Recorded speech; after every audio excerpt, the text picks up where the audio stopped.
नमस्कार दोस्तों। मैं इस करंट अफेयर ट्रिक चैनल आपका स्वागत करता है और मैं आपको 17 सितंबर 2020 के करंट अफेयर के बारे में बताने जा रहा हूं। तो चलिए शुरू करते हैं।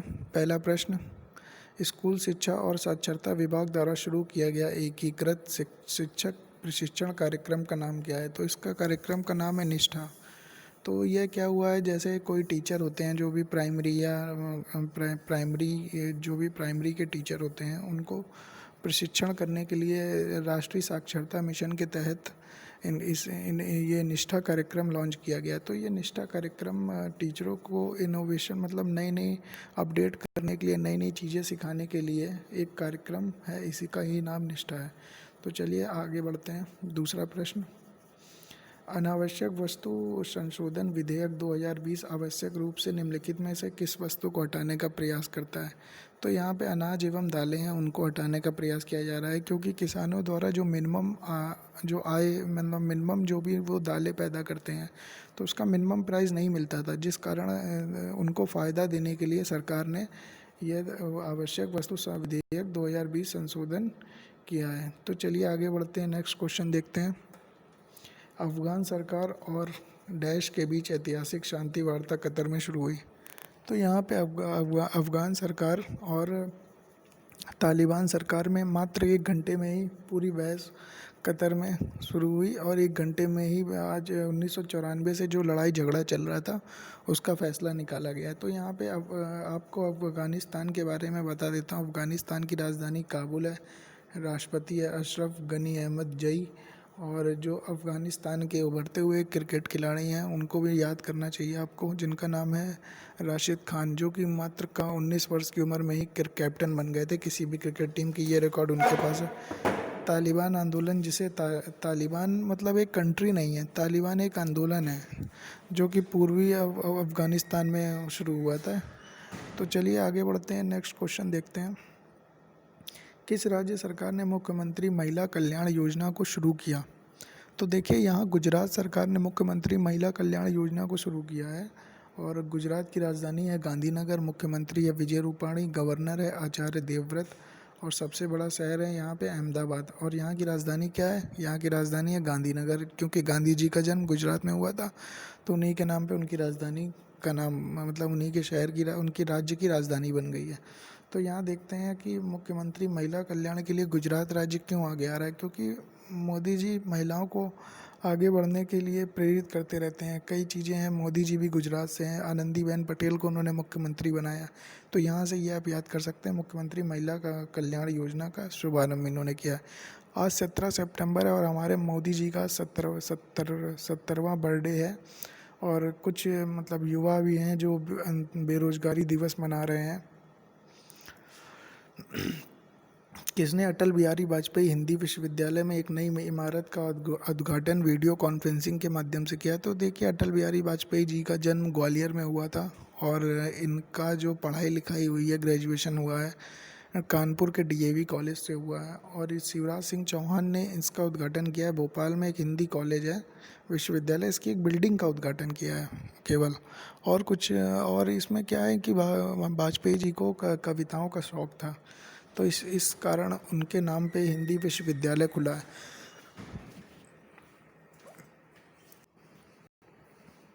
अगला प्रश्न देखते हैं। संसद ने विमान संशोधन विधेयक 2020 पारित किया, यह किस वर्ष के विमान अधिनियम को संशोधित करेगा?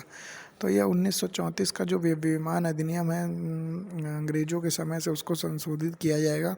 और नागरिक उड्डयन मंत्री कौन है? हरदीप सिंह पुरी है। ठीक है, नेक्स्ट क्वेश्चन देखते हैं। यब टीवी ने कुल कितने मैचों के लिए ड्रीम 11 इंडियन प्रीमियर लीग 2020 के अधिकार हासिल किया? यानी आईपीएल का जो प्रसारण करेगा वो यब टीवी करेगा, जिसको जो ये ड्रीम 11 इंडियन प्रीमियर लीग 2020 बोल रहे हैं।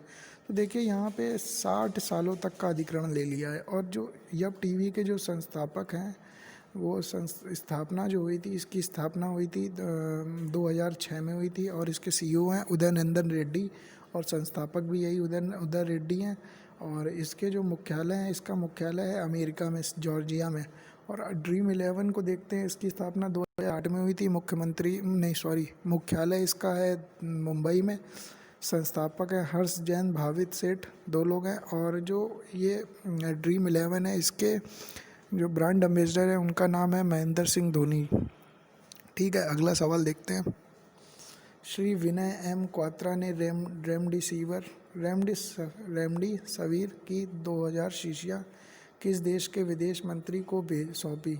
तो यह नेपाल के विदेश मंत्री को सौंपी। नेपाल की राजधानी है काठमांडू, मुद्रा है नेपाली रुपया, और प्रधानमंत्री हैं खड़ग प्रसाद शर्मा ओली, और राष्ट्रपति हैं विद्या देवी भंडारी। तो यह दवाई जो है इंडिया ने अमेरिका को भी भेजी थी, और अब नेपाल को भी भेज रहे हैं। और नेपाल और इंडिया के बीच जो कटु संबंध हो गए उनको मधुर करने का एक यह छोटा सा प्रयास है।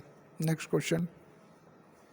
Video production company Hera Pheri film का अधिग्रहण किसने किया? तो video production company Hera Pheri का अधिग्रहण शेयर चैट ने किया। तो ये आप ऐसे याद कर सकते हैं कि आजकल जब भी आप फेसबुक में देखते होंगे या मीम्स बनते हैं, वो इसके हेरा फेरी मूवीज़ के बन रहे हैं। कभी हेरा फेरी मूवीज़ के GIF शेयर किए जा रहे हैं व्हाट्सएप पे। तो आप याद कर सकते हैं share chat. Okay, next question. एशियाई विकास बैंक ने अपने लिए नए देश के मतलब भारत के लिए एक नए निर्देशक को रूप में टेको कोनिशी को नियुक्त किया है। भारत देखिए टेक्नोलॉजी के क्षेत्र में बहुत अच्छा काम कर रहा है, तो यहाँ से याद कर सकते हैं ADB, एशियन डेवलपमेंट बैंक, टेको कोनिशी इंडिया के जो हैं वो डायरेक्टर नियुक्त किए गए। और इसका मुख्यालय फिलीपींस में, जो कि चावल के लिए फेमस है। अध्यक्ष इसके हैं मसात्सुबु असाकावा। सदस्य कंट्री इसकी हैं 68 कंट्रीज़। और इसकी स्थापना हुई थी 1971 के इंडिया पाकिस्तान वॉर के 5 वर्ष पहले, 19 दिसंबर 1966। अगला सवाल। चनेश राम राठिया का निधन हो गया, ये किस राज्य से संबंधित है? देखिए ये राजनीति से संबंधित, किस से संबंधित है? ये राजनीति से संबंधित है, और इनका राज्य था छत्तीसगढ़ और मध्य प्रदेश दोनों थे, क्योंकि मध्य प्रदेश और छत्तीसगढ़ 1 नवंबर सन 2000 को अलग हुए हैं। और यह तीसरा अनुच्छेद है उसके, तीसरा अनुच्छेद और 84वां संविधान संशोधन, जो कि बताता है कोई भी राज्य अपनी सीमाएं जनसंख्या के हिसाब से बाद में बदल सकता है, उसके हिसाब से बदले गए थे। तो यहाँ आपके 3 प्रश्न तैयार हो गए। छत्तीसगढ़ और MP का बंटवारा कब हुआ था? तो बंटवारा हुआ था 1 नवंबर सन 2000 में। और अनुच्छेद कौन सा था? तीसरा। और संविधान संशोधन था 84वां। ठीक है, अगला प्रश्न देखते हैं। किस देश ने अपने सभी लोगों को मुफ्त कोरोना वैक्सीन देने की योजना जारी करी है? तो यह अमेरिका है। जो अमेरिका की राजधानी है वाशिंगटन DC, और राष्ट्रपति डोनाल्ड ट्रंप है। अमेरिका में सबसे ज़्यादा कोरोना का केस है, इसलिए उन्होंने फ्री में कोरोना वैक्सीन देने की योजना लॉन्च करी है। Next question. देश के प्रसिद्ध आयुर्वेद चिकित्सक एवं वैद्य फार्मेसी के प्रबंधक निदेशक का कोरोना के कारण 69 वर्ष की उम्र में निधन हो गया। इनका नाम क्या था? इनका नाम था PR कृष्ण कुमार। तो कोरोना के कारण इनकी मृत्यु हो गई, और ये पद्मश्री से सम्मानित थे। नए संसद भवन को बनाने का ठेका किस कंपनी ने 861 करोड़ रुपए की बोली लगा के किया? तो यहाँ टाटा प्रोजेक्ट लिमिटेड ने संसद भवन की नई बिल्डिंग को बनाने का ठेका लिया है, जो कि 861 करोड़ में हुआ है। दूसरे नंबर पर रही है लार्सन एंड टोब्रो कंपनी, जिसने स्टैचू ऑफ यूनिटी की स्थापना करी है। और इसके बाद यहाँ पे अब हमारा जो संसद भवन है वो बनाए हमारी टाटा प्रोजेक्ट लिमिटेड कंपनी बनाएगी। अगला प्रश्न देखते हैं। मोदी सरकार ने बिहार के किस राज्य में एम्स की स्थापना करने की घोषणा करी है? तो ये दरभंगा राज्य में करी है, जो कि बिहार में पड़ता है। और बिहार की राजधानी पटना है, और बिहार के मुख्यमंत्री नीतीश कुमार हैं। और इस साल बिहार में चुनाव होने वाले हैं। बिहार के गवर्नर का नाम क्या है? बिहार के गवर्नर का नाम फागू चौहान है। ठीक है, अगला प्रश्न देखते हैं। चीन से किस देश के राजदूत टेरी ब्रासटार्ड ने अपना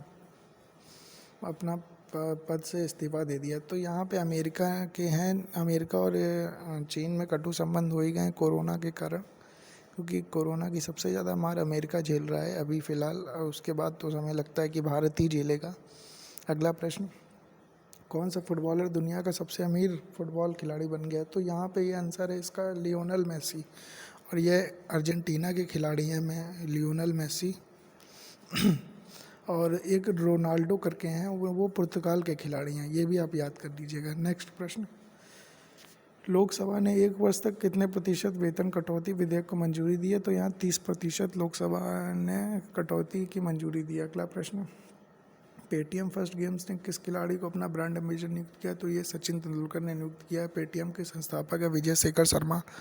स्थापना हुई थी 2010 में और नोएडा में इसका हेडक्वार्टर है। सीईओ इसके हैं विजय शेखर शर्मा। और ये है जो पेटीएम है, पेटीएम जो कंपनी है, पेटीएम और एमपीएल, जैसे पेटीएम फर्स्ट गेम्स बोल रहे हैं तो पेटीएम फर्स्ट गेम्स एक एमपीएल की तरह ही एक कंपनी है। तो एमपीएल के ब्रांड एम्बेसडर कौन है? विराट कोहली हैं, जिन जो मतलब उनके ऊपर अभी केस हुआ था कि वो सट्टा मार्केट को बढ़ावा दे रहे हैं, क्योंकि एमपीएल और पेटीएम फर्स्ट गेम्स दोनों सेम ही पैटर्न पे काम कर रही हैं। एमपीएल में भी आप पैसे जोड़ो अपने अकाउंट से और उसके बाद खेलो, अगर जीतते हो तो आपको प्राइज़ मनी मिलेगी, अगर हार जाओगे तो आपके पैसे डूब जाएंगे। ठीक है, नेक्स्ट प्रश्न, उत्तर प्रदेश सरकार ने आगरा के निर्माणाधीन मुगल म्यूजियम का नाम बदलकर किसके नाम पर करा है? तो ये छत्रपति शिवाजी महाराज के नाम पे किया। तो जो भी मुस्लिम रिलेटेड नेम है आजकल योगी जी उन्हें बदल रहे हैं, क्योंकि ये संस्कृति को अपने बचाने का प्रयास कर रहे हैं। अगला प्रश्न, देखिए अब ख़त्म हो गया करंट अफेयर हमारा। तो देखिए ये कल के प्रश्न है, इसका आंसर क्या है? सितंबर को किस माह में मनाया जाता है? तो ये पोषण सप्ताह में मनाया जाता है 1 से 7 सितंबर को। और अंतर्राष्ट्रीय साक्षरता दिवस कब मनाया जाता है? तो ये 8 सितंबर को मनाया जाता है। जैसे ही हमारा राष्ट्रीय पोषण सप्ताह खत्म होता है 1 से 7 के बीच में, तो 8 को मनाते हैं। 8 सितंबर को हमारा अंतर्राष्ट्रीय साक्षरता दिवस मनाते हैं। और 26 अक्टूबर 1966 को यूनाइटेड नेशन के 14वें सेशन में इसका मनाया जाता है। सामाजिक कार्यकर्ता और आर्य समाज के नेता का निधन हो गया, जिनका नाम था स्वामी अग्निवेश। ये कल प्रश्न पूछे थे, आज के प्रश्न है आपके सामने। संविधान संशोधन 84 किससे संबंधित है? यह मैंने वीडियो में बताया है। कोरोना विजय रथ अभियान, ये मैंने कल बताया था। रूस द्वारा लॉन्च कोरोना वैक्सीन का नाम आपको बताना है। संविधान के किस अनुच्छेद को कहा गया और ये कौन सा संशोधन है ये बताना है। जापान के नए प्रधानमंत्री का नाम बताना है।